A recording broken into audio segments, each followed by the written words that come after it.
যিখন শাস্ত্ৰ আজি পাঠ হ'ব এই শাস্ত্ৰৰ লগত তুলনা কৰিব পৰা শাস্ত্ৰ জগতত দ্বিতীয়খন নাই। স্বয়ং ভগৱান কৃষ্ণই ভাগৱত শাস্ত্ৰ কিমান মহৎ, ভাগৱত শাস্ত্ৰ কিমান মহিমাযুক্ত স্বয়ং ভগৱান কৃষ্ণই নিজ মুখেৰে প্ৰকাশ কৰিছে। ভগৱান কৃষ্ণই কি বুলি কৈছে শুনক, শ্ৰীমদ ভাগৱত পুৰাণম লোক বিশ্ৰুতম শৃণ্যয়ো শ্ৰদ্ধায়েন যুক্ত মম সন্তোষ কাৰণম। কি বুলি কৈছে?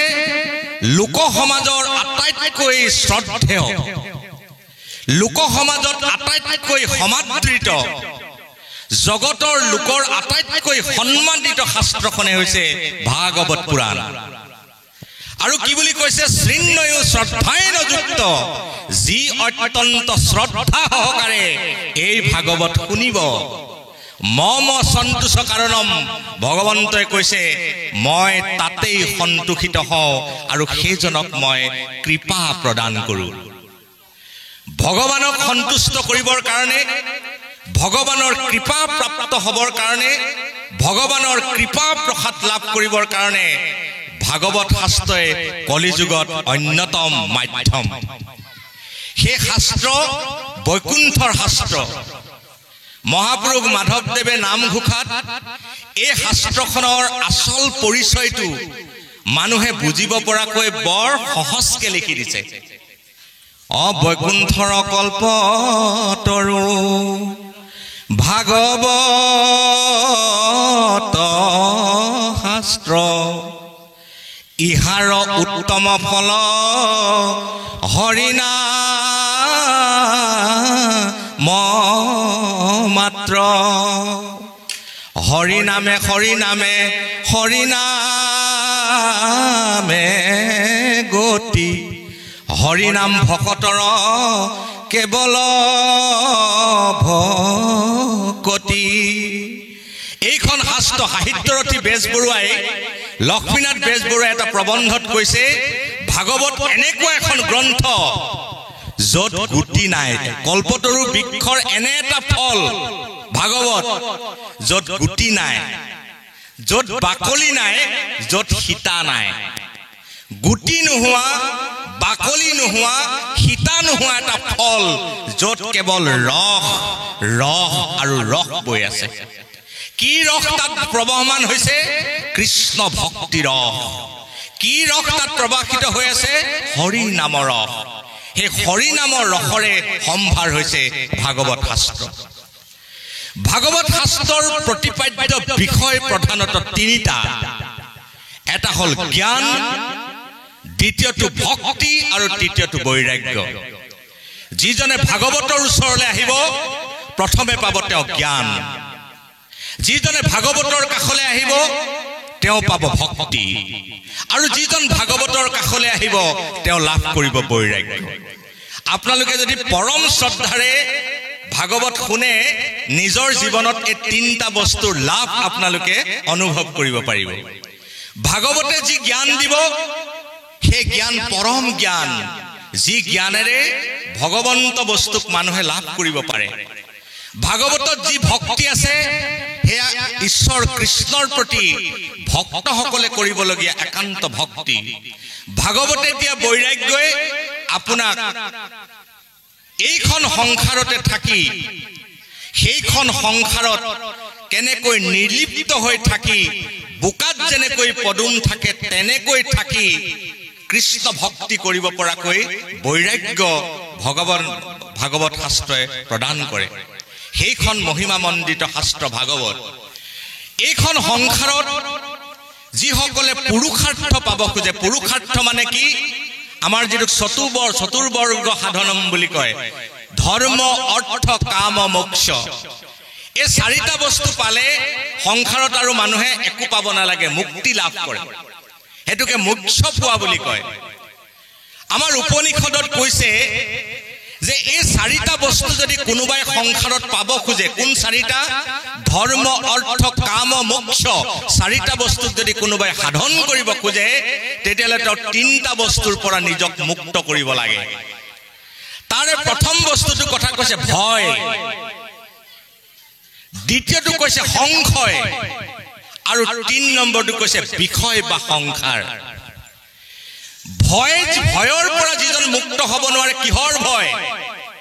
কিমান ভয় আছে আমাৰ হিচাপ নাই। মৃত্যু ভয়ৰ পৰা, সমাজৰ ভয়ৰ পৰা, নহয় ভূত প্ৰেত বিকাশৰ ভয়ৰ পৰা, কিমান যে ভয়ে মানুহক খেদি ফুৰে তাৰ হিচাপ নাই। গতিকে ভয়ৰ পৰা যদি কোনোবাই পৰিত্ৰাণ পাব খোজে তেতিয়াহ'লে তেওঁ ভাগৱতৰ ওচৰলৈ যাব লাগিব। দ্বিতীয়তে সংশয়ৰ পৰা যদি কোনোবাই নিজক মুক্ত কৰিব খোজে তেওঁ ভাগৱতৰ ওচৰলৈ যাব লাগিব। আৰু বিষয় সংসাৰৰ যন্ত্ৰণাৰ পৰা, বিষয় সংসাৰৰ বন্ধনৰ পৰা কোনোবাই যদি নিজক মুক্ত কৰিব খুজিছে তেওঁ ভাগৱতৰ ওচৰলৈ আহিব লাগিব। সেইকাৰণে ভাগৱতে বাৰে বাৰে কৈছে যে সকলো ভাগৱতৰ ওচৰলৈ আহক। সকলোকে কৈছে যে ভাগৱতৰ কাষ চাপি আহক। ভাগৱতে কৈছে কি বুলি শুনক, শুনিও কন শুনক হেৰ নৰ চাপি ওচৰ, ভাগৱত আদিত্যৰ আনো শাস্ত্ৰ হব তাহাৰ আগত, বাতিৰ যেন পোহৰ। কৈছে হে নৰলোক, সকলো ভাগৱতৰ কাষ চাপি আহা। কেলে কাষ চাপি আহিব লাগে? ভাগৱত শাস্ত্ৰসমূহৰ ভিতৰত সূৰ্য শাস্ত্ৰ, ইয়াৰ ওচৰলৈ আহিলে ভাগৱতৰ পোহৰ আপোনাৰ গাত পৰিব। ভাগৱতৰ পোহৰ মানে ভাগৱতত কিহৰ পোহৰ আছে? জ্ঞানৰ পোহৰ, বিজ্ঞানৰ পোহৰ, তত্ত্বৰ পোহৰ, ৰহস্যৰ পোহৰ আছে। গতিকে ভাগৱতৰ মাজলৈ আহিলে আমি এইখিনি বস্তু লাভ কৰিব পাৰিম। গতিকে বাপ বান্ধৱসকল, আইসকল, আজি পৰা যি আমাৰ ভাগৱত চৰ্চা হ'ব, এই চৰ্চাত আপোনাসকলে এই বিষয়বিলাক মই ভাবোঁ আজি আলোচনা হ'ব। আপোনালোকে গভীৰ গুৰুত্ব সহকাৰে বিষয়বিলাক আলোচনা কৰিব। সংসাৰত এনে কোনো প্ৰশ্ন নাই যাৰ উত্তৰ ভাগৱতত নাই। মানৱ জীৱনৰ এনে কোনো সমস্যা নাই যাৰ সমাধান সূত্ৰ ভাগৱতত নাই। মানুহৰ আধ্যাত্মিক জীৱনৰ এনে কোনো প্ৰয়োজন নাই যাৰ পূৰণৰ সূত্ৰ ভাগৱতত নাই। মানুহৰ ইহকাল পৰকাল অনন্ত কালৰ এনে কোনো ৰহস্য নাই যাৰ ভেদ কৰাৰ উপায় ভাগৱতত নাই। গতিকে আমাৰ মানৱ জীৱনৰ কাৰণে, আমাৰ সামাজিক জীৱনৰ কাৰণে, পাৰিবাৰিক জীৱনৰ কাৰণে, আধ্যাত্মিক জীৱনৰ কাৰণে যিমানবোৰ দৰকাৰী কথা লাগে সেই আটাইবিলাকে ভাগৱতত আছে। ব্যক্তি হৈ থাকিবলৈ ভাগৱতে শিক্ষা দিব। এটা পৰিয়ালক পৰিয়াল হৈ থাকিবৰ কাৰণে ভাগৱতে শিক্ষা দিব। এখন সমাজক নৈতিক আৰু আধ্যাত্মিকভাৱে সবল হৈ থাকিবৰ কাৰণে ভাগৱতে শিক্ষা দিব। গতিকে ভাগৱতৰ বুকুত এই সকলোবিলাক সমাহাৰ হৈ আছে। আমি মাত্ৰ শ্ৰদ্ধাৰে, আমি মাত্ৰ আস্থাৰে, আমি মাত্ৰ বিশ্বাসেৰে, আমি মাত্ৰ গভীৰ এক ধৰণৰ অনুভৱেৰে সৈতে আমি এই বিষয়খিনি আমি জানিবৰ কাৰণে আমাক এটা জিজ্ঞাসা লাগে। আমাৰ শ্ৰীমদ ভগৱত গীতাত বহু শ্ৰেণী ভক্তৰ কথা কৈছে। তাৰ ভিতৰত অৰ্জুনক এটা বিশেষ প্ৰসংগত কৈছে যে যিসকল জিজ্ঞাসু ভক্ত সেইসকল শ্ৰেষ্ঠ ভক্ত। কাৰণ জিজ্ঞাসু ভক্তসকলে এটা কথা জানিবৰ কাৰণে তেওঁলোকৰ মনত ইচ্ছা থাকে, হাবিয়াহ থাকে। গতিকে আপোনাসকলে যিখিনি সময় ইয়াত পাঠ আৰু আলোচনা হ'ব, কিবা সংশয় থাকিলে আপোনালোকে সুধিব, কিবা জানিবলগীয়া থাকিলে আপোনালোকে জানি ল'ব পাৰিব। ভাগৱতৰ বুকুত আপোনালোকে সকলো কথাৰ উত্তৰ পাব। আৰু আমাৰ আটাইতকৈ মই যিটো কথা কৈ সামৰিব খুজিছোঁ, উদ্বোধকে বেছি বক্তৃতা নিদিয়ে। উদ্বোধকৰ কাম হ'ল দুৱাৰখন মুকলি কৰি দিয়া। বাকী তত্ত্ব কথাৰ যিখন জগত আছে সেইখন আমাৰ প্ৰাণজিৎ গগৈ বাপ আহিছে, সন্দিকৈ বাপ আহিছে, তেখেতসকলে আলোচনা কৰিব। মই বাকীখিনি কথালৈ মই যাব নোখোজো। এটা কথা কৈ মই মাত্ৰ সামৰিব খুজিছোঁ। সেই কথাটো হ'ল আজিৰ যিটো সময়, আজিৰ সময় মানে কেনেকুৱা সময় যে মানুহক বস্তুবাদী চিন্তাই, ভোগবাদী চিন্তাই নিজৰ ভৰিৰ খোজটো পাহৰাই দিয়াৰ সময়।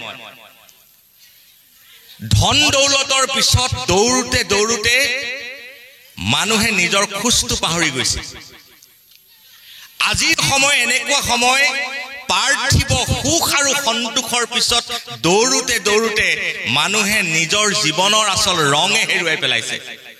আজিৰ এনে এটা সময় ভোগবাদ আৰু বস্তুবাদৰ পিছত দৌৰোতে দৌৰোতে পিতৃ মাতৃকে মানুহে পাহৰি পেলোৱা হৈছে। তেনেকুৱা এটা সময়ত আমি আমাৰ ভাবি কালৰ প্ৰজন্মক যথাৰ্থ যদি মানুহ কৰি ৰাখিব লাগে, তেতিয়াহ'লে কিন্তু ভাগৱতৰ কাষ চপাই অনাৰ বিকল্প নাই।